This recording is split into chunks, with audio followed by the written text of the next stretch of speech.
Hello. In this video I want to show you how I make duotone images from a photo. There's many ways to do this. Just going to show you how I like to do it. I will be using Gimp. That's a free program you can download. If you open up Gimp, you will see something similar like this. I start off with making a new canvas. I'll be choosing this one. Doesn't really matter. Choose what your project asks for. This is my canvas. I have a file browser open on another screen in which I drag and drop a photo. Will ask me some questions. Yeah, that's okay. It's a photo I got from a website called FreePic.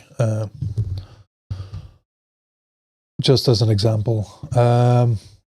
First of all, I'm gonna reshape it a bit so that it fits canvas. Place it where I want it. Something like this. Okay. Let's call this layer. It automatically made a new layer for the photo. Let's call this layer photo. Okay. Now I am going to make 2 copies of this layer. That's 1. That's 2. Okay. I'm going to call this back and this one front. You'll see why later. I do not have to see this one. Probably no more ever. I'm going to work on the back one, so I don't have to see the front one for now. We start with the back. First thing I want to do is get rid of all the color. So I will go to colors, saturation. On the scale bar, I drag it to 0. And now I have a grayscale image. Now I want to get rid of the grayscale. I want only black or white. So I go back to colors. I go to threshold. And as you can see, it already did it. Now I can adjust here what will be chosen to be white and what will be chosen to be black. I have this slider here. I also have this slider here. This one brings up the whites into turning black. This one brings down the blacks. What I want from the back layer is to have lots of details. I even want some of the shadow. I want to see the legs. I want to see most of the arms at least. I cannot get this side of the arm, so I won't try to. This is a bit dial it into taste. I think I like it here somewhere. Okay. We're not done yet with this layer. First of all, I'll show you. We can see the back photo. There it is. But I cannot see it through the white. So the white is not transparent. What I want to do is I want to select the colors. With this tool here, select on color. I might even ask it to to soften the edges. And then I select color. I click where it's full black. Okay.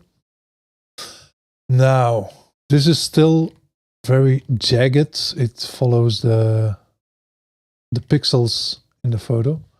What I want to do, I go to this tab selection. Here you can see the white is what has been selected. The black is not selected. From this selection, I want to make a path. I click this button here, and if I go to paths here, there will now be this path. I can get rid of my selection like this. I have nothing selected. The red you see now is the path that I have made just now. Okay, let me make a new layer with a transparent background. And I'll call it back path. And now I go to the path tool. I select this path. You see the icon change when I can select the path. I select the path and then I fill.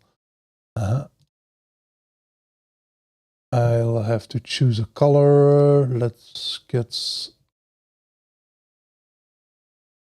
something like this. Okay. Fill the path like this. If I deselect the path and if I stop showing it, now I have color in this layer and it became transparent. Okay, so now we're going to do the same for the front. First I go to color, saturation, put it to 0. Okay.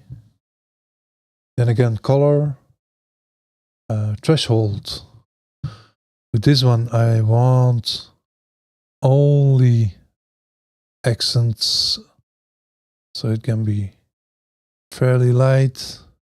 Maybe here, maybe a bit more, something like this. Okay. Okay.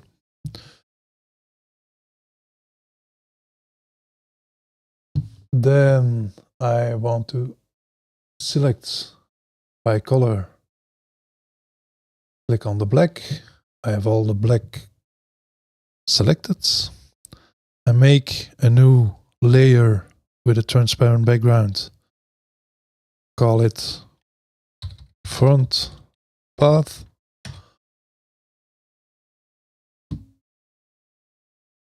From this selection, I make a path. And let's rename these as well. This is the front path. This is the back one. Let's make the front one visible. Let's deselect everything. So if I uncheck everything here, I only see the path. Let's make sure I'm in this layer. Let's go to path tool. I already changed my color to the front color. Let's select the path, fill it with that color, deselect, make it invisible, and now we should see some magic happen when we this one visible. There we go. So now I have this as my back tone, this as my front or accent tone.